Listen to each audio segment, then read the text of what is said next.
বাঁচান বেঁচে গেছি। আমি তো ভাবলাম আজই মনে হয় পায়েল কৃষের সামনে আমাকে এক্সপোজ করে দেবে। না না না, লোহা গরম থাকতে থাকতে যা করার করে ফেলতে হবে। বিনু ফাইনালি বাড়ি থেকে চলে গেছে।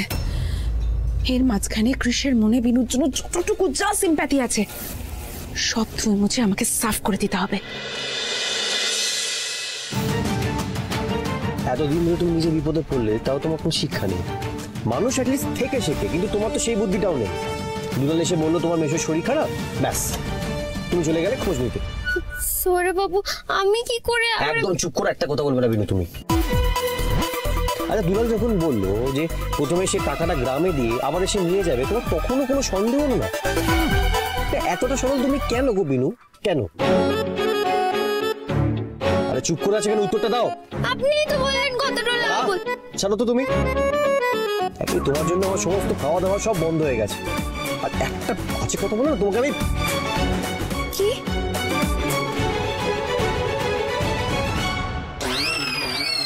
আমাকে দিকে তাকিয়ে হাঁ করে কি দেখছো? ওদিকে তাকাও। সৌরে বাবুর মাথাটা তো গনগনটো করছে গো মাধব। কি করে এবার আমি ঠান্ডাটা করব?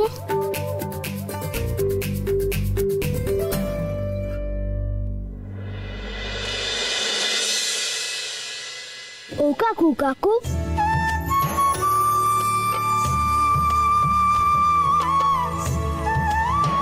খুব খিদে পেয়েছে, কিছু খেতে দাও না।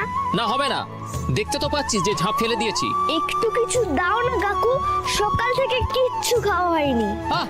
তোরা না বড্ড জ্বালাস। আচ্ছা দাঁড়া চুপ করে এখানে, আমি দেখছি।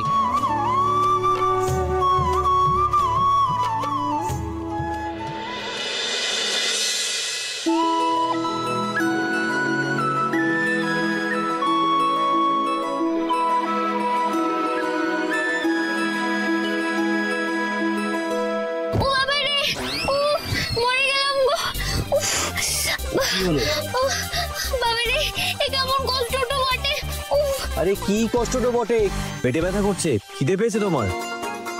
ওনাকে খেতে বললে তো উনি খাবেন নাই, তাই মিথ্যে নাটক তো করছি।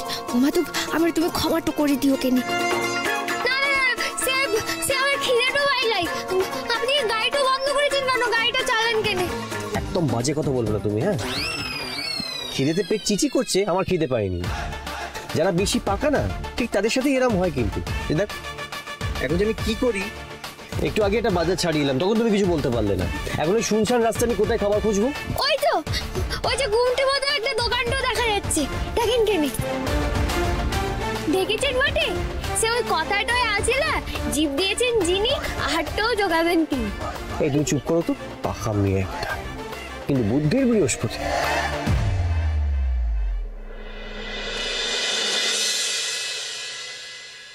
এনে ধর, আর কিছু হবে না। চাত্তেরি, বাচ্চাটা গেল কোথায়? এই ছেলে, এই কোথায় গেলি রে? এই ছেলে কোথায় গেলি? দেখেছো তো, এই জন্য মটকাটা গরম হয়। খাবি না যদি, তাহলে বেকার বেকার ঝাঁপটা খোলারি কেন? ধুর ধুর। দাদা বলছি যে কি আছে, একটু আপনার দোকানে একটু খেতেও দিন না। এখন কিছু খাবার টাবার হবে না, ঝাঁপ বন্ধ করছি, এবার বাড়ি যাবো। দাদা আপনার কাছে হাত তো জোর করছি, সে বড্ড খেতে টুপেছে, কিছু একটু খেতে দিন। এই তো মুশকিল, সব দোকান বন্ধ করার সময় আসবে। এই বিস্কুট ফিস্কুট আছে, কিছু বানিয়ে টানিয়ে দিতে পারবো না। না না, সে আপনাকে চিন্তাটা করতে হবে না, আমি নিজের হাতে বানিয়ে নেবো।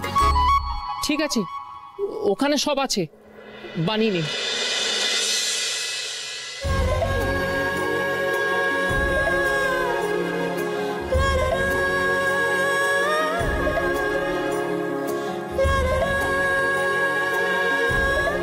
আশ্চর্য মেয়ে একটা, যত ঝড়ঝাপটাই আসুক হাসিটা কিছুতেই ম্লান হয় না। এত এত পজিটিভ এনার্জি, এত লড়াই করার ক্ষমতা পায় কোথা থেকে? ও মাধবের থেকে?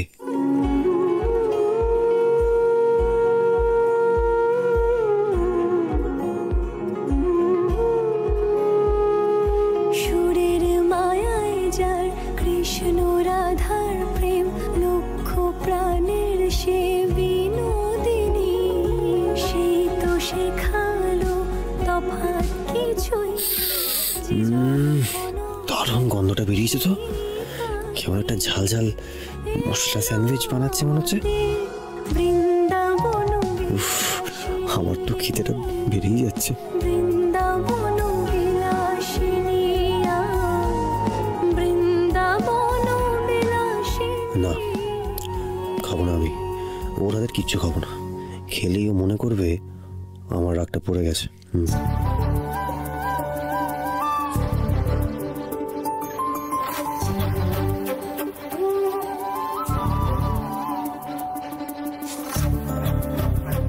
এটা কি? ওই যে স্যান্ডউইচটা আপনার খুব ভালোটা লাগে না?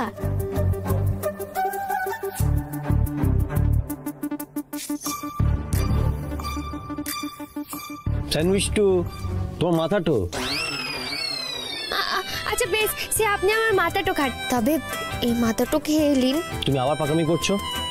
ঠান্ডি এলেন আমার, আমি খাবো না, আমার কোনো দরকার নেই। তুমি তাড়াতাড়ি খেয়ে তোমার এই পেটে ব্যথাটা মেটাও, আর চলো রাত হচ্ছে, এখান থেকে বেরোবো।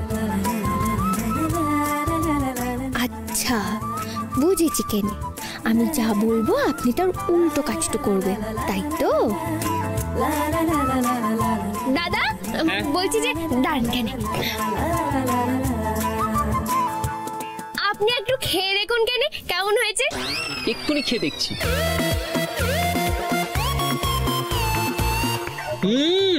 দারুণ হয়েছে গো দিদিমণি, দারুণ।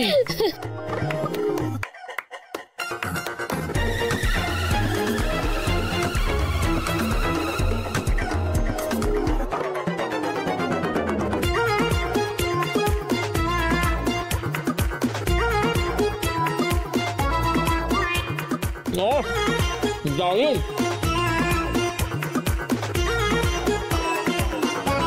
খাচ্ছে তো যেন চিলো কাবাব। তো খাবার দেখে আমার আরো খিদে পেয়ে গেল।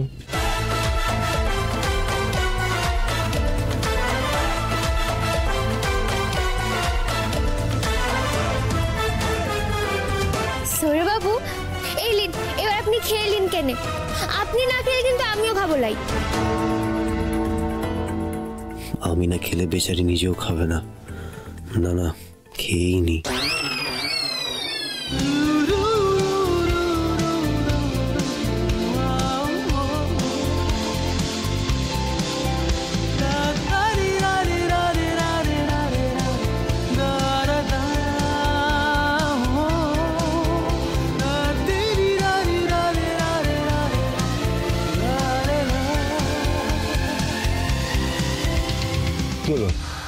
তোমার খাওয়ার প্লেটটা কোথায়? ও, এটার জন্য তোমাকে নিমন্ত্রণ দিতে হবে, তাই তো? সে আমি খাচ্ছি কেন, দাঁড়ান।